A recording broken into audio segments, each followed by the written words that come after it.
Hi, this is Alan Gassman, and it is 6:30 according to my atomic clock, and I wanted to welcome everybody here to our webinar on how medical practices can respond to new healthcare law and imminent changes. And for the webinar, I am very fortunate to have been able to recruit Mike Segal and Lester Perling from the Broad & Cassel law firm. I could not think of two better experts, especially in Florida, on physician practices as to what's going on with healthcare reform, colonization of doctors by hospital chains, and other similar events. To give you a little bit of a background here, the attendees to this webinar are primarily physicians, CPAs, and other people who care about physicians. And I've been representing physicians for 26 years, and every 5 or 6 years some event comes across which causes many people in the medical community to conclude that physician practices are going to be colonized or are going to become employed instead of an independent business. And we've been through generations of these events with physician hospital organizations, practice management companies, reimbursement changes, swings in reimbursement. And each time, by my 26 years of experience, what ends up happening is that most of the physicians are independent after having had to molt a couple of times to try to fit a mold that maybe was not intended to fit them in the first place. So one big question for tonight's presentation is whether we are facing that similar situation. We are seeing a lot of colonization of physician practices by a company that I will not name, whose initials are HCA, and we're seeing other hospital systems acquire physician practices. We're seeing reimbursement come down. We're seeing profitability come down. We're seeing a lot of medical practices get smarter about their overhead and how they're doing things.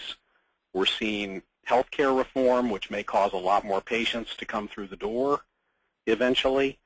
And we're also, unfortunately, seeing some physicians who join the bigger groups or join the hospital systems without really properly negotiating and thinking through the divorce clauses and things like the divorce clauses. We have posted to our website and can also email you, if you like, an article that I keep working on called Don't Panic. Medical practices can continue to maintain independence and profitability. But tonight we're going to hear about the other side of that from Mike Segal, who has been doing a great deal of study and forethought in this area.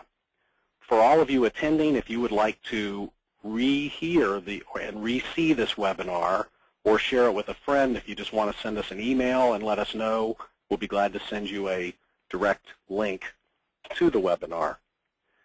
You should be seeing a computer screen, and I wanted to first introduce our speakers. The first speaker is Mike Segal.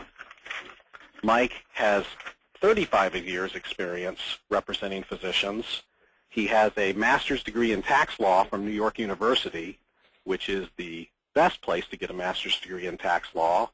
And he acts as general and special counsel to large medical groups and hospitals. Very importantly, he is in the Miami office of Broad & Cassel, and things tend to happen faster in South Florida than they do where we are in West Central Florida.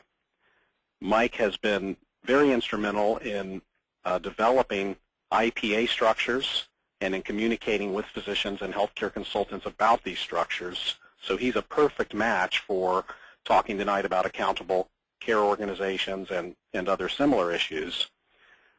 Lester Perling, for my clients, most of you have heard of Lester Perling and have seen his emails because Lester is our standby person for healthcare law issues. Lester, in my opinion, is the preeminent healthcare lawyer when it comes to technical issues for physicians in Florida, and as far as I'm concerned, nationally. Lester had 10 years experience working for hospitals, including as a CEO, and has now weathered 15 years experience working as a healthcare lawyer on the other side. So Mike and Lester, I want to thank you. You should be mic'd up. And Mike, you can go ahead and take it from here. Very good. Thank you very much. I need a little help in terms of being able to turn the pages. I'm supposed to be able to turn them, but when I do this, I'm not getting any turn. So let's see what we can do here. Once I can turn the pages, I'm starting to talk. Okay, I'm on my front page. Yeah, I'm going to go back to these quotes at the end. I'd like to these quotes that are here are good, but I'm going to do them at the end. Is there any? I noticed somebody's moving the pages, but I'm not able to. Yeah, Janine's working on this, and it's me who's able to turn the pages. So I guess we're just going to... Right now I'm back to no page at all. I haven't made a presenter. Close. Okay, hold on. Let's see if it works now. Give me 1 second, and then we're going to start talking. Well, they've got our pictures, so it's not all bad. Now you're the presenter again, Alan. Okay. You're going to have pages. Is that okay? Yes, I guess I will. Then move the page. Okay, hold on.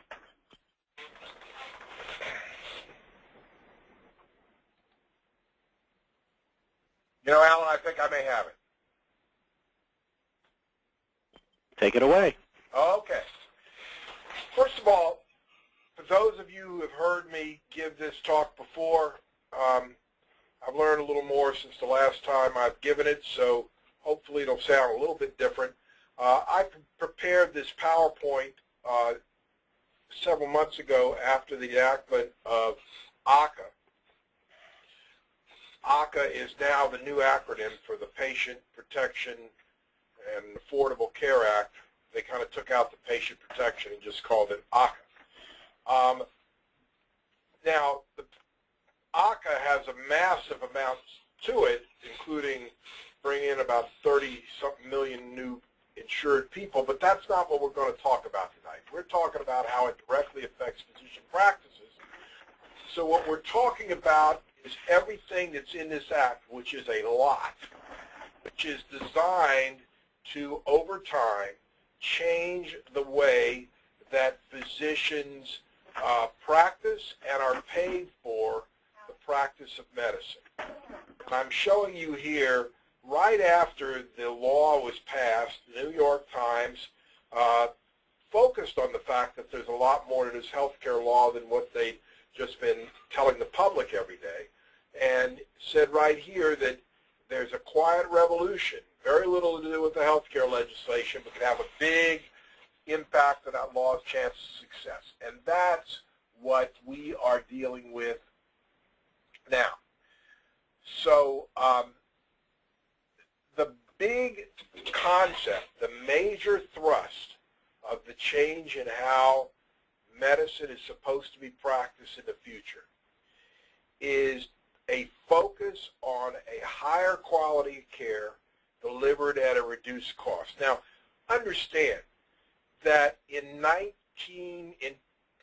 year 2000, healthcare was about 13%, healthcare costs were about 13% of the gross domestic product, GDP. And that's a big number. If you compared it to other countries, we were already ahead of all of them. However, it did nothing but get higher during the decade, particularly at the end. From 2000, in 2008, it was already up to, I think, 16.2%, and in 2009, it was 17.3%. Now we're in 2010. I don't know what it's going to be this year, but how it cannot, that kind of cost cannot be sustained. It simply cannot. And there is a common feeling among those who are really in the know in healthcare that a huge amount of healthcare expenses are wasted and could be brought down. And in fact, with the addition of all the new data that we now have and meaningful use, which we'll discuss a little later, and these type of things, that you're now able to, if you choose and if there's a focus on doing it, to potentially produce a higher quality of care delivered at lesser cost.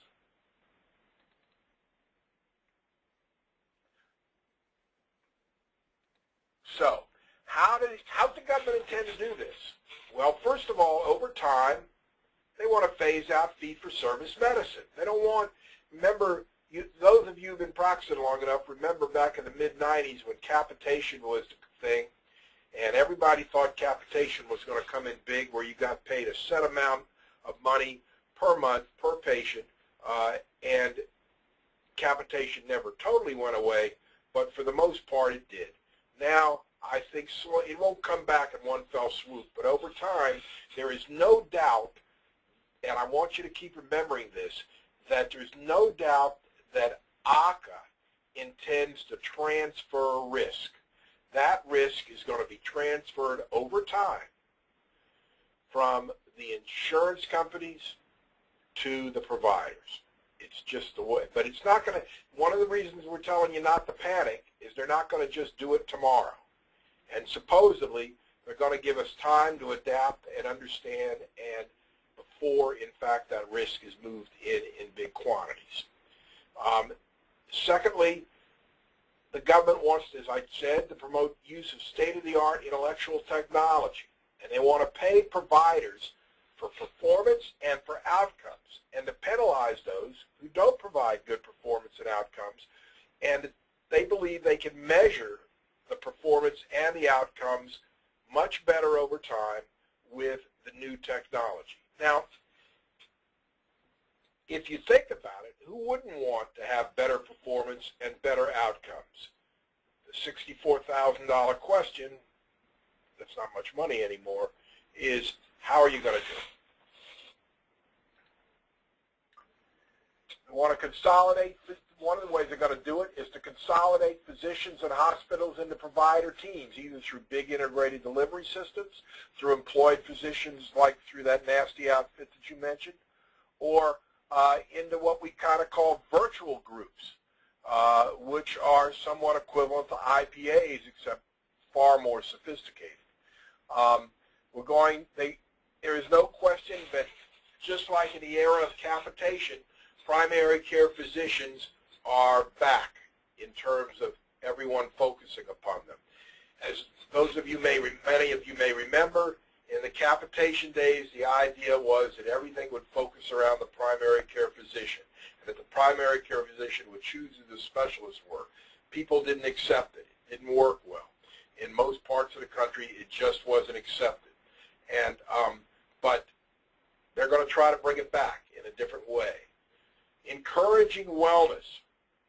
And when I talk about medical homes, you'll see that the idea is proactive instead of reactive medicine, particularly with chronic care, where somewhere around 70 to 80% of all healthcare costs relate to chronic care, chronic illnesses, and chronic conditions. And the idea is with people like that, particularly, you want to be proactive and not wait for them to show up at the emergency room or in the hospital. You want to be dealing with them every day through these so-called medical homes. Focus on keeping people well. Same thing. And finally, accountable care organizations, which we're going to spend some time talking about.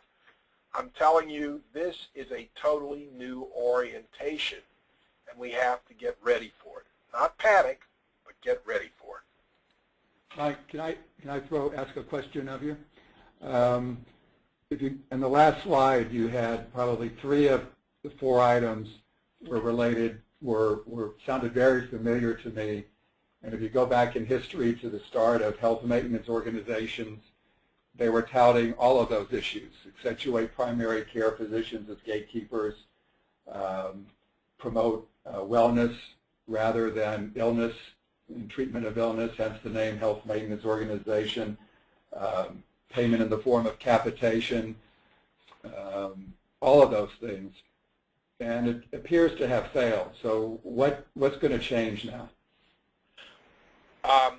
Okay, by the way, Lester, I've always found it amusing that phrases like health maintenance organization, what's so bad about health maintenance? And yet, over time, that's become a bad word for obvious reasons, bad phrase for obvious reasons. The answer is that it may not succeed. I mean, there's no guarantee. It didn't work last time. But this is the first time that the government has not only passed a law mandating a lot of this stuff, but has also provided a heck of a lot of money in order to make it happen. And they're relying very heavily upon the fact that we have all this meaningful data we can create, which we couldn't do 15, 20 years ago, not even close.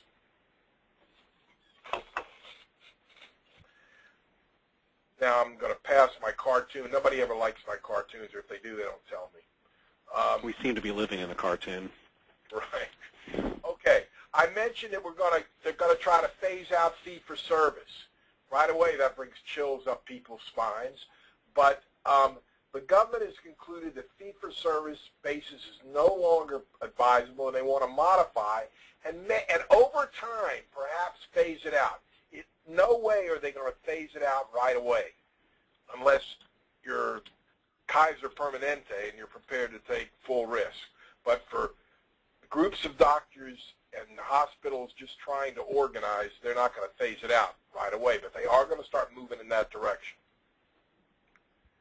Now, you can get a lot out of why by taking a look at the 2009 Special Commission report issued by the state of Massachusetts. As some of you may know, Massachusetts was the first state in the United States to pass significant health care reform.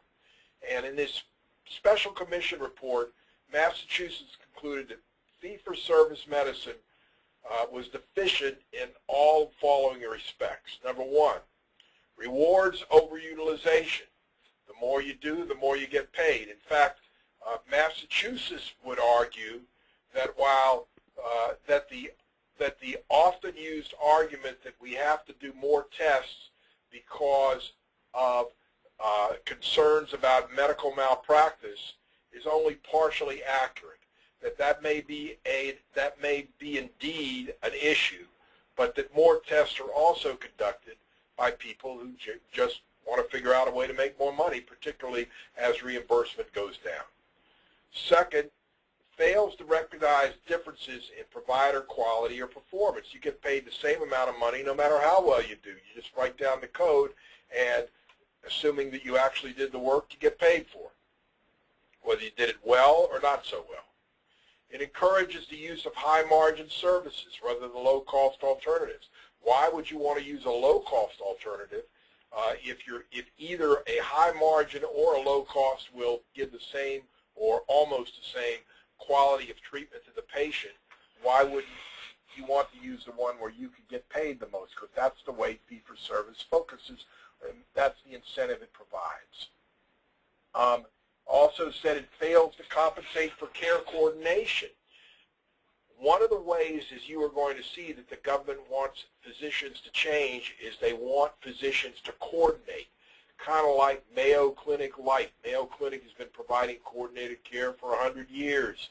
Anybody who ever went to the Mayo Clinic, everybody I've ever known who have gone there has been impressed by how all the doctors run around doing what they need to do for you, and that they all talk together and everything else. And the concept is that we don't really do that in private medicine nearly as much, and they won't. And one of the reasons is because the way you get paid doesn't compensate you for it. If you do that, you spend more time. You're not going to make any more money. And the payments are based on market leverage rather than healthcare value. That we form large groups, and one of the main reasons to form large groups is to allow them to be able to negotiate with managed care, mainly because managed care has been beating them up if they don't do that. And so, but then the concept becomes you start out and then you continue to go that way, and that the better payments are based upon who has the most leverage in the market. And finally, that it fails to align provider incentives. You don't have, if you're working with a hospital, if you're on the staff of a hospital, you don't have the same provider incentives in terms of getting paid.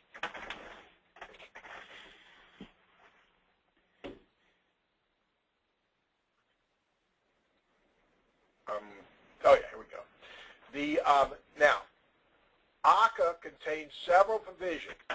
I call this whole thing about better quality, lower cost, and you're going to see it in this PowerPoint, the Quality Cost Initiative. I haven't seen anybody else talk that way, so I may trademark that term, but we're going to discuss some of them now.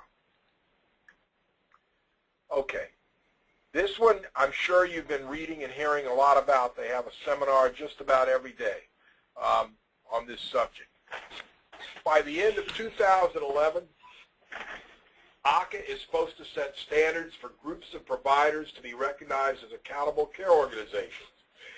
And beginning January 1, 2012, those who have been declared eligible by CMS to be ACOs will have an opportunity to see patients and to qualify for a potential incentive bonus if they meet certain standards in the way that they treat the patients. This is an ongoing, significant thing. I can tell you that today there was a well-publicized all-day workshop sponsored by CMS in Baltimore, Maryland. I obviously didn't attend, but it's ongoing to talk about issues relating to ACOs with the idea that there will be regulations describing better what an ACO is by the end of this year, or at least proposed regulations. And Mike, do you think there's any chance that we'll actually get those regulations this year? Believe it or not, Alan, and I normally would never say this because I know how the government works. I mean, I've been around Stark 1, Stark 2, but I think that there is a chance. The government has been very consistent in saying it. I went to a seminar last week where the chairman of CMS spoke, and he said, the director of CMS, and he was very clear he expected to get them out this year. So until they don't do it, I'm expecting it. Okay. Now, what is an ACO? Well, it's not so clear at the present time that they just have one definition. Any publication you go to will write it a little differently. But I'm writing it here that it's an entity consisting of physicians and often, but not necessarily a hospital, although in reality you pretty much need a hospital because you have to have somewhere to treat your patients, and that's where a lot of the cost reductions are going to occur, that deliver health care pursuant to contracts where the providers are held financially accountable for the cost of providing the services and quality of care. Now, another good definition, and I'm going to read it, it's not in the outline, but I'm going to read it. It's a local health organization accountable for 100% of the expenditures and care of a defined population of patients. Remember that phrase, defined population of patients, because it's a set amount of people. Depending upon the sponsoring organizations, an ACO may include primary care physicians, specialists, and typically hospitals that work together to provide evidence-based care, another important phrase, in a coordinated model. Evidence-based care in a coordinated fashion. Evidence-based care, best practices, meaning that you provide certain treatments in a standardized fashion unless there is a good medical reason, a serious medical reason to do it differently. The three major focuses of these organizations are organization of all activities and accountability at the local level, measurement of longitudinal, hard me to say that, outcomes and costs, and distribution of cost savings to ACO members. That's just another definition. Mike, would you say that the difference between, because I'm sure people listening are thinking back to the 90s or even 80s when the big thing was physician hospital organizations, which this sounds very similar to, but it sounds like the distinction between the two are largely related to the required care coordination, the accountability, the available data to be able to do evidence-based medicine. That it seems to me PHOs were just a loose affiliation of providers we tried to get contracts in order to generate revenue, but that was about it. Well, Lester, you're right, and there are a lot of PHOs still out there, some of which, like with Advocate Healthcare in Chicago, are massive and certainly will be, if they aren't already, accountable care organizations. But I would say, based upon what PHOs used to be, I would say this is like PHOs on steroids. Now, the statute, even without the regulations, the statute does set certain minimum standards right in there. To be an ACO qualifies for Medicare, we know that the ACO must meet all these requirements. It must have a formal legal structure, which includes the ability to receive and distribute payments for shared savings. That is an incredible challenge. The ability to receive is one thing, but how are you going to distribute the payments that you may realize for shared savings? How do you distribute them among the physicians? And if you're partnered with a hospital, how you share them between the hospital and the physicians is going to be extremely challenging, and I think there will be many, many models for that. Mike, there has to be a hospital, and this has to be the full scope of all medical care that patients would need, or it can be in a small specialty or a small aspect of treating 5,000 patients. You have to provide all the services for the patients. You can't create a accountable care organization consisting only of one specialty or even only of primary care doctors. The hospital is necessary, Alan, because number one, you have to have a place to park your patients. And number two, you're talking about shared savings. Well, where are those savings coming from? The main savings, interestingly, is going to be, I think, keeping patients out of the hospital. Well, if you're coordinated with keeping patients out of the hospital is going to get sliced and diced, but the hospital has money to help you structure this thing. Putting one of these things together is going to cost in the 7 figures. By the time you get through all the technical equipment, which is the main cost, it could be in the 8 figures. Where are doctors on their own going to get that kind of money unless they've been around a long time and have accumulated a lot of capital? So there's going to need to be some help there. In addition, the hospital has a lot of situations where they need physician help, which is one of the reasons why they're out buying them, including bundled payments particularly, which I will talk about in a few minutes.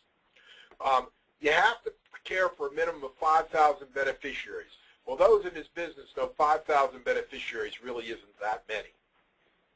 So that's not a massive requirement. Have meaningful primary care participation. What does meaningful mean? I don't know, but maybe we'll get a better idea when we see the proposed regulations. You got to practice evidence-based medicine. That means protocols. That means doctors getting together and spending tons of time trying to figure out what protocols should apply to their particular ACO.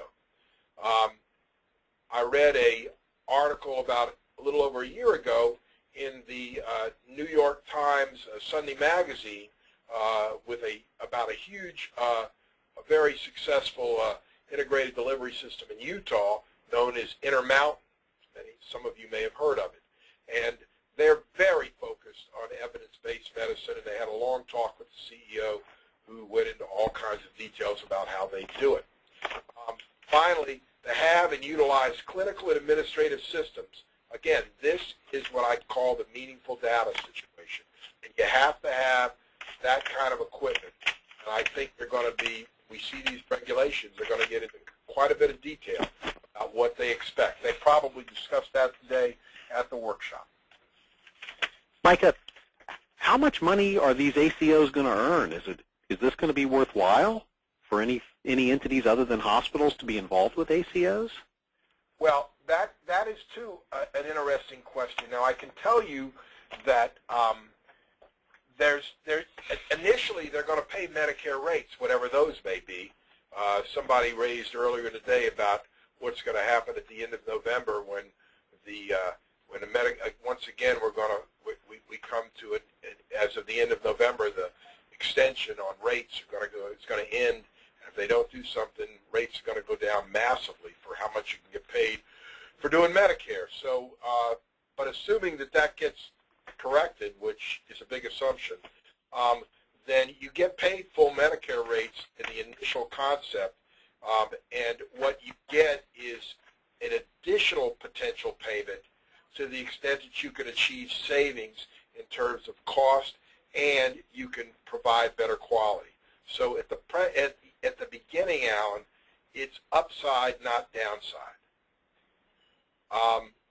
The ACOs, a lot of them, when I say will likely be networks, the truth is a lot of them are already around, but not in this part of the country, with very few exceptions. So I went to a seminar last week where all of the major medical practices in the country were there. Everybody from the Mayo Clinic, the Kaiser Permanente, to the Cleveland Clinic, Intermountain, all those people were there. They already are ready to be ACOs. They love this. They supported it. They're going to be all over this. And frankly, they're pretty arrogant. I heard them. I went to several of their programs. They're pretty arrogant, and they think that doctors who aren't already organized like they are can't do this for many, many years. And they might be right, but that's not what the government wants or intends, because they want all around the country, in places like Florida, where it's not nearly as sophisticated as they are in California, for example, in terms of organizing these, that they want us to start acting that way within a relatively short period of time. But here, I think they likely will be networks. Even if you have large single specialty practices, they will come, they may join hands and form a network of large single specialty practices. But it'd be very hard to put together a large one tax ID number Medicare practice. I mean, tax ID number, one Medicare number practice. Even in a long period of time, they're very difficult to do. So it's going to be more likely they will be networks. The key to being a network that can do this work is that they have to be clinically integrated in order to be able to share financial information and to jointly contract. Remember, the idea is not that we're going to start with Medicare, but the concept is that managed care is going to come in the line, and they're going to be doing this too. And you're going to need to be clinically integrated. By the way, one thought is, if you go out and try to form an ACO to be contracted with Medicare and be Medicare certified, until and unless the plans start doing this, what are you supposed to do? Think out of two sides of your brain, work one way when you're working as an ACO and another way when you're not? That's a big issue, and a lot of people talk about that. I don't know what the answer is. I saw one group where they said they decided that they were going to only do it out of one side of their brain, and they were going to act like an ACO with every contract, no matter what it was. And they said they've been very successful, so that is a possibility.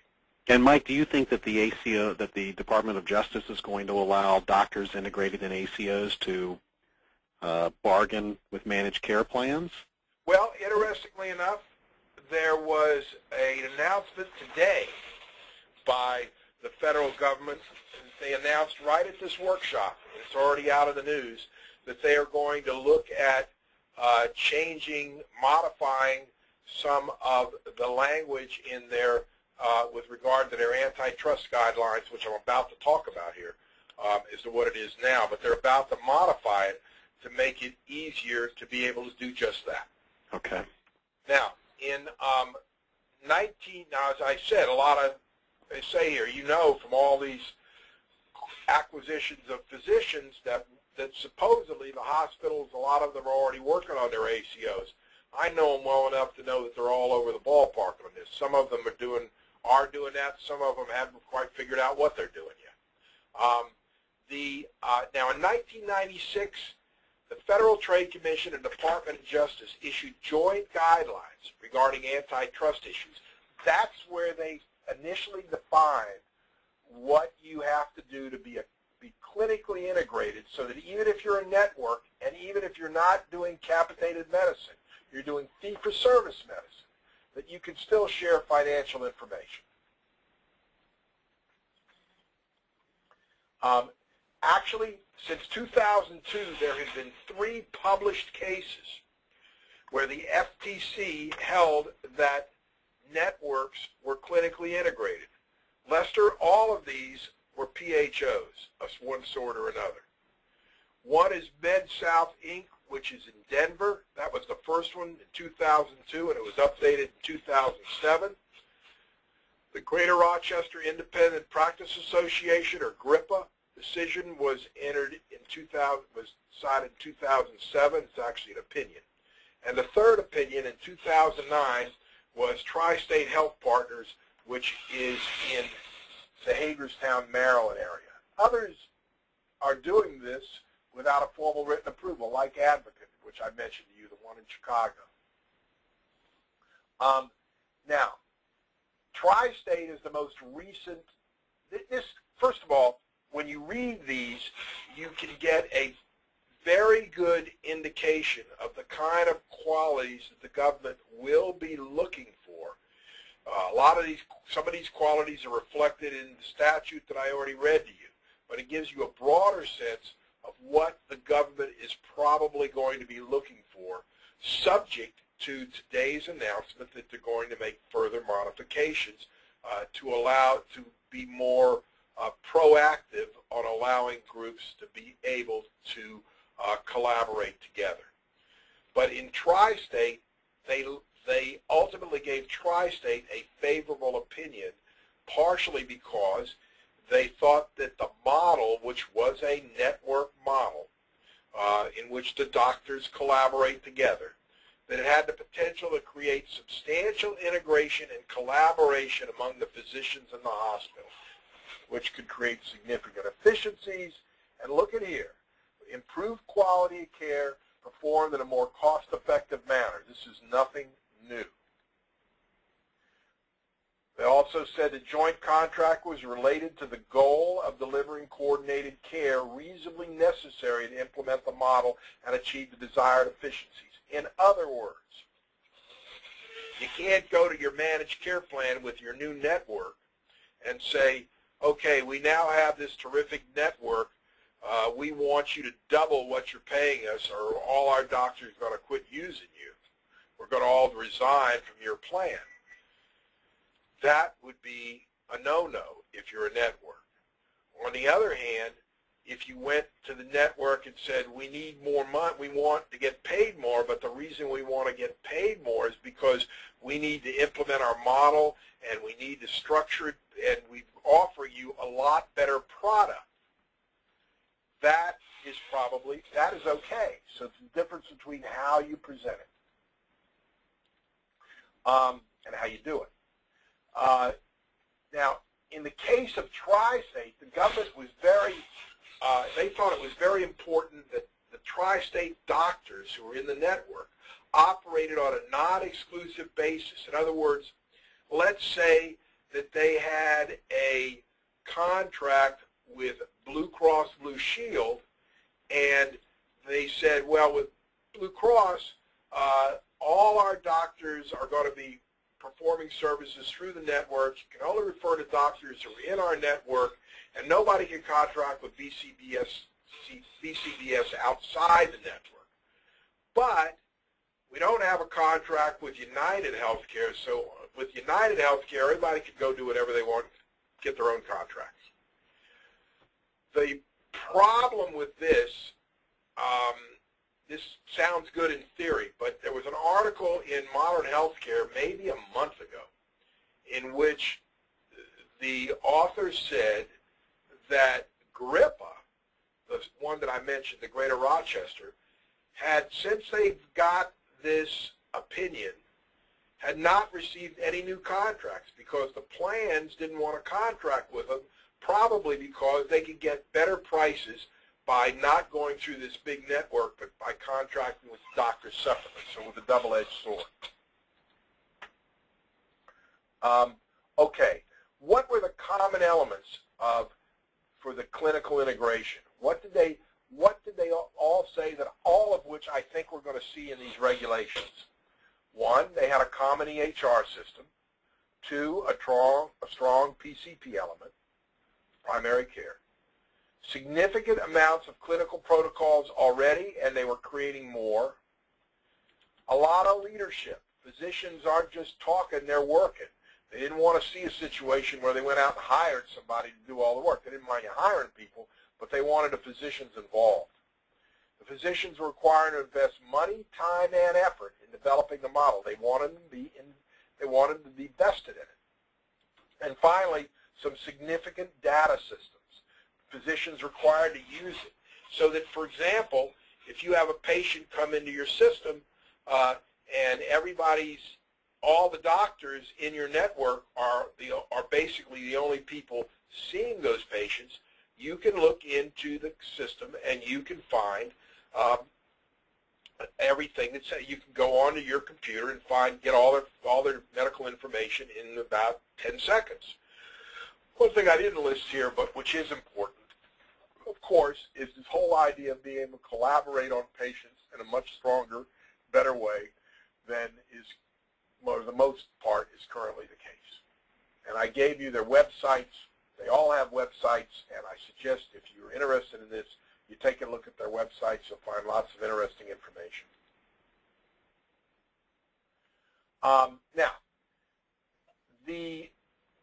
there are legal issues in creating these. They didn't repeal Stark. They didn't repeal the anti-kickback law in order to allow you to create ACOs. So you have to give consideration to Stark and anti-kickback issues. Now, and one of the problems is that those two statutes, just to make sure everybody knows what I'm talking about, the Stark law essentially says, with a massive amount of exceptions, that a physician cannot have a financial interest, which is an ownership interest or a compensation interest, in an entity to which he or she refers to certain types of ancillary services called designated health services. And anti-kickback law says essentially that you can't get paid a kickback for referring healthcare business. Those statutes were created primarily to regulate a fee-for-service system. As and when we start to move away from a fee-for-service system, those statutes don't necessarily fit they don't necessarily accomplish what they were initially supposed to accomplish, because what they were written for is going to kind of phase out, if it does phase out. I do believe that, I know that the statutes give some ability for CMS to make exceptions, and I believe that that ultimately, although we don't know exactly where this is going right now, that since Congress has made it clear that it wants ACOs to be established all over the United States, they're going to have to provide some latitude. But at the same time, as I said initially, the Stark law and the anti-kickback law exist, not only federally, but we have a state baby Stark law, we call it, and you've got to look into those issues when you are doing this. You can't just take it for granted, well, I'm forming an ACO and I have to worry about that.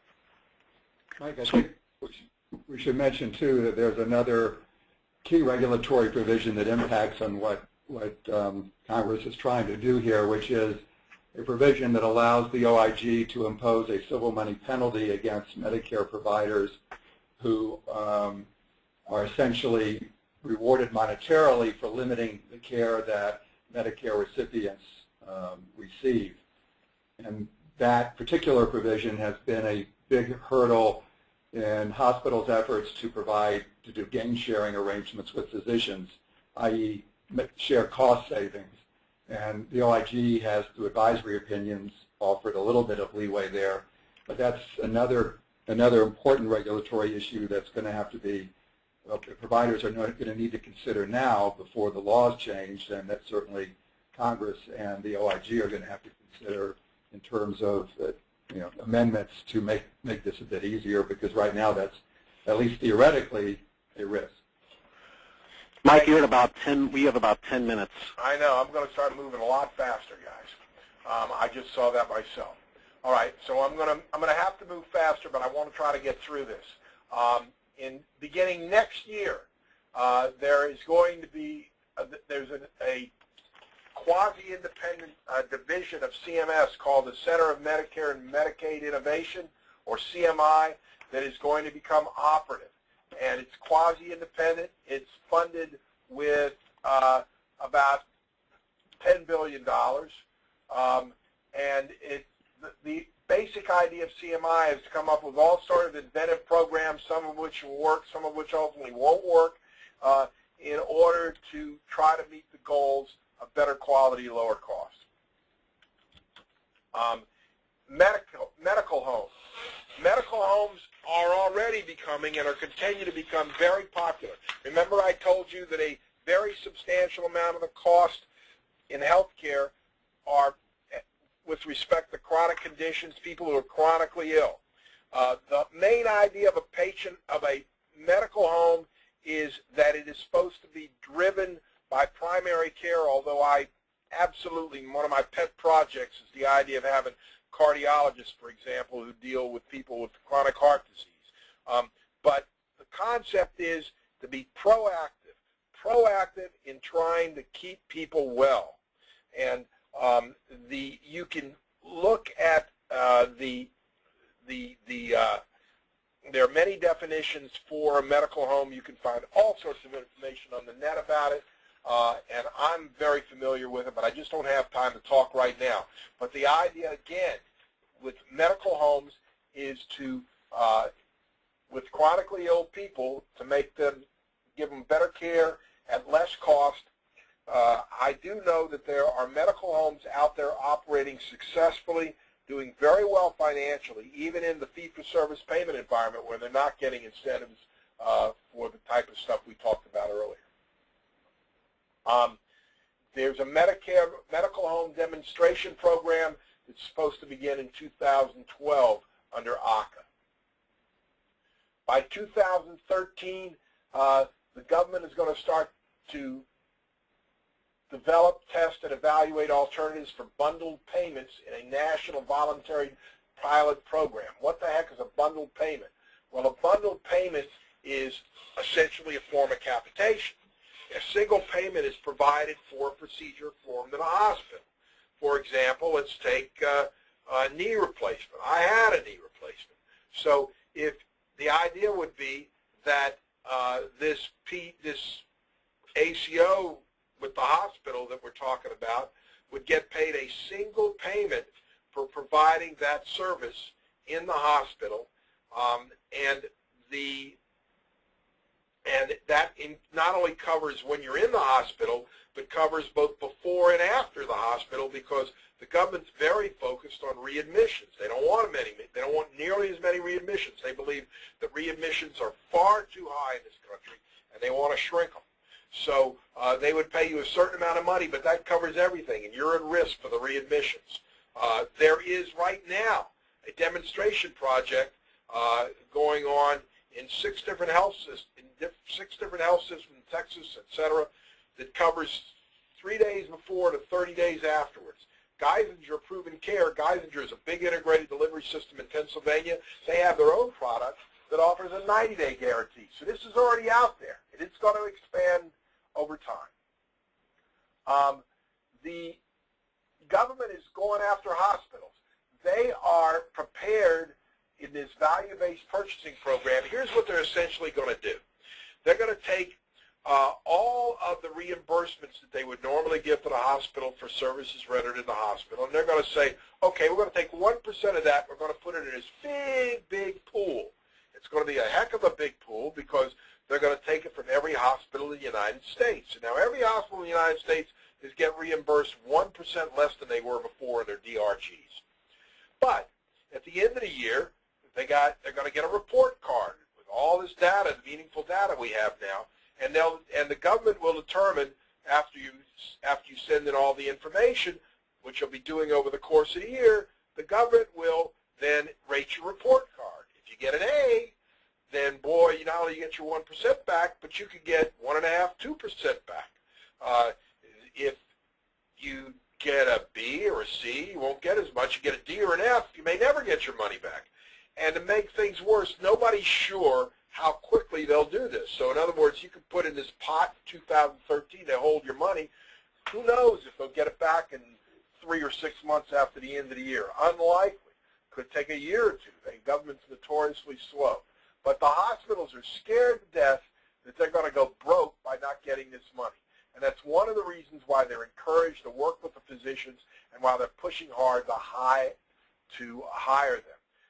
Okay, this is what the person was talking about before. The doctor fix expires again, where if they don't do something about either continuing the doctor fix or fixing it finally, we can have reimbursements of 20. We can have a reduction in reimbursements of 23% beginning at the end of December under Medicare, with another 6% to hit at the beginning of 2011. That's unsustainable. They'll never be able to keep enough doctors to do Medicare.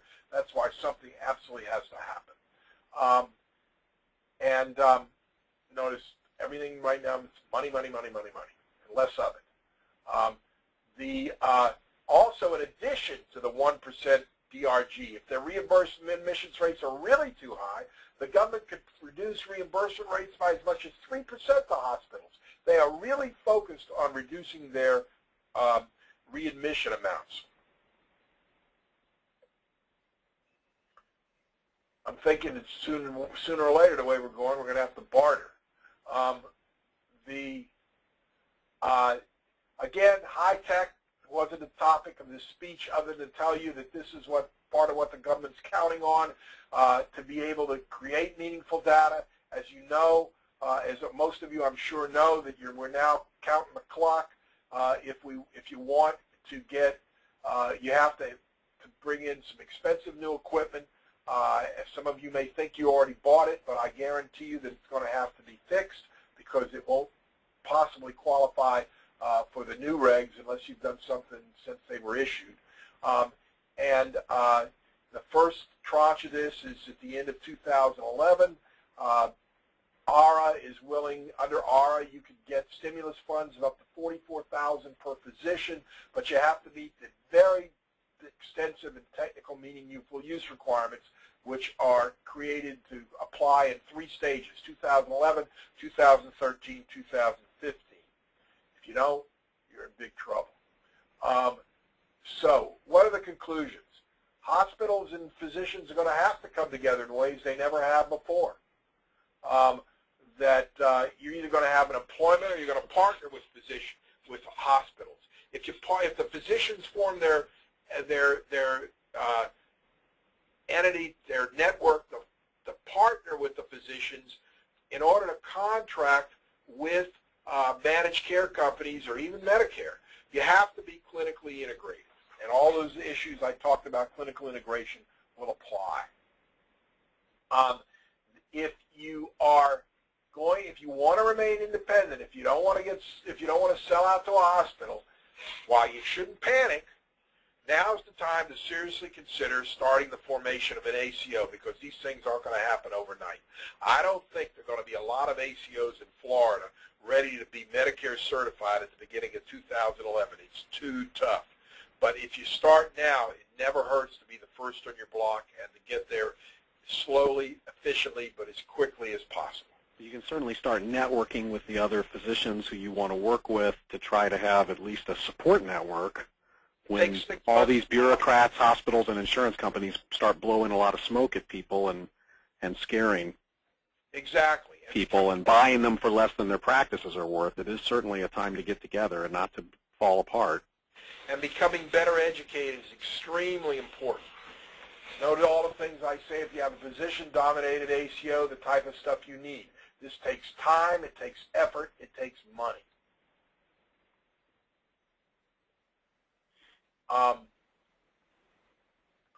While we wait for ACOs to develop, you've already seen it, you're going to see it more. There's only so much money out there. PCPs are going to get more Medicare, specialists are going to get less. I think what we saw happen to cardiologists this year is going to happen to other specialties too over time, I'm afraid to say. And eventually you'll want to be in these ACOs because it's the best way you're going to have in order to continue to be able to feed your family well. And I will say that managed care plans are going to provide more. They'll continue to be difficult. And federal and state governments are going to continue to focus on the cost quality initiative. I didn't even talk about Medicaid tonight, but that's a big bear, and they've got their own stuff in ACA in order to be able to start to become, to allow ACOs as well. This is a long-term project. Assuming that it's successful, I mean, it might not be successful, but the government is, but we have legislation at this time, unlike last time. Remember, the last time they tried to do legislation was 1994. It didn't happen. Now, of course, there's all sorts of talk that the legislation is doomed to failure, that the Republicans will come in and get rid of it, that it's going to be unconstitutional. I don't know. I frankly, they're not going to be able to get rid of it, short of it being held unconstitutional, anytime during the Obama administration, and even after the Obama administration. I mean, so much that's already changed. It will be very difficult politically to get rid of it entirely. Modify it, yeah, but you know, it's one thing to say you're against it. You got to come up with something else. You have to keep coming up with these numbers. 17.3% of the gross domestic product. The party in power has to deal with that issue and come up with some way to reduce that meaningfully. So stay tuned. There's a lot on the agenda. If I have 1 or 2 minutes left, Alan, just 1 minute, how do I get back to the very beginning of this thing? I guess you probably need $44,000 worth of computer equipment paid for by the government to get back to the first page. Show me how to do it. Wow, pretty good. I'm going to do it right now. 1 minute, Mike. There you go. Okay. Just give me this. Let me give you this one quote here. The accountable care organizations are one of America's best hopes of reducing health care costs without rationing, but only if they receive the right kind of support. And if you go through this, look, for example, many studies have shown that the rate at which people with chronic diseases are admitted to the hospital can be dramatically reduced by having nurses, again, being proactive. But current service payment systems don't pay for those people. And the obvious solution is to pay for them. That's one of the concepts here. This goes through. It's very interesting. Take a look at these 3 quotes. I've read a lot of stuff. I just threw this in here because I thought these are 3 particularly good ones. And we'll be glad, anybody who wants to see these quotes, we'll be glad to email them to you tonight or tomorrow morning. Mike, Okay. I always learn more. That was an excellent presentation, Mike, and I want to thank you not only for the presentation, but also for all the hundreds of hours that you've spent looking at these programs. I always learn a lot from the attendees of a presentation. Let me read you some emails I've received during the presentation. They're all emails from physicians, because probably only physicians are smart enough to listen to a presentation and send an email at the same time. One says, Alan, I trained at the Mayo Clinic. It is a very skewed population base. You can't get into the Mayo Clinic unless you have a lot of insurance. It is a totally false environment that does not represent the rest of the country. Okay, well, that was just a comment from one of the doctors. Another doctor said, they're forming a Center for Medicare and Medicaid Innovation, ? I thought that was a good question. Another question I had was, and this is from a physician advisor, is, Alan, you may expect to see healthcare insurance plans working fast to set up similar systems to prevent the control of physicians and ancillaries going to hospitals, which in the long run will increase healthcare spending. Insurance companies are going to be mandated to spend no more than 15% of their healthcare dollars on administration. So if they can pass more of their functions to the doctors and pull them into systems like this, that may be a better direction for many doctors to take. You have any comment on that, Mike? I thought it was 20%, but 15% could be right. The answer is we haven't seen that yet, but it certainly wouldn't surprise me at all.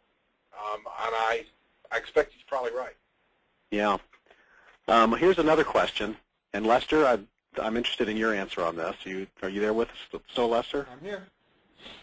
Will these dogs really hunt, or are we just getting set up for another situation like the Physician Hospital Organization and PPM Practice Management Company generation, where we all had expectations and everything fell apart, and the doctor with the least overhead wins?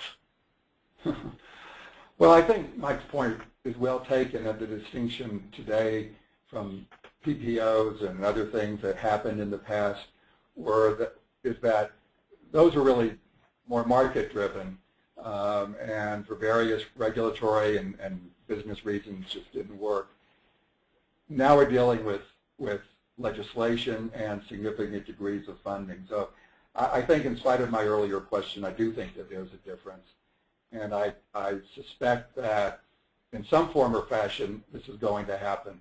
It's going to be much more difficult to implement probably than CMS is even anticipating now, and CMS certainly has a way of screwing things up that result in extensive delays.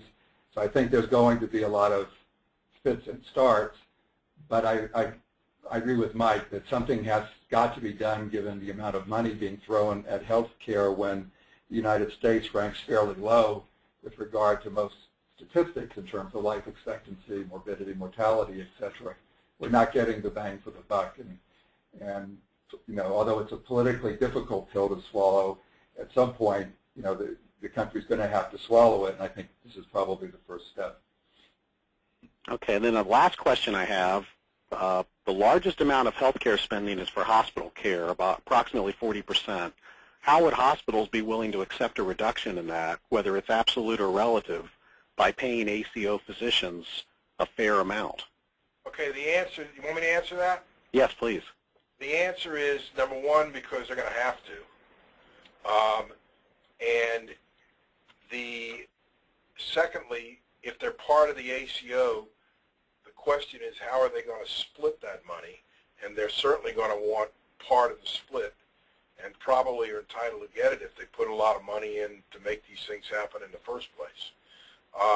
But they don't have any choice, I think, other than to reduce hospital stays, because the government is going to kill them on the readmissions, and everybody, and they're going to get reimbursed a lot less when people go into their emergency rooms and everywhere else. So they don't really have any choice ultimately but to do it. And the way that they're going to have to stay financially, make money if they can, is partially going to be by having these ACOs. Very good. Okay, well, I'm gonna end it. We ran about 3 minutes over, but what a fantastic job you did, Mike. Mike Segal from the Broad and Cassel Law Firm in Miami, Lester Perling from the Broad and Cassel Law Firm, Fort Lauderdale office, and also I want to thank all of the physicians and the many physician advisors who have been on this call. Everyone who checked in is still in, from what I can tell.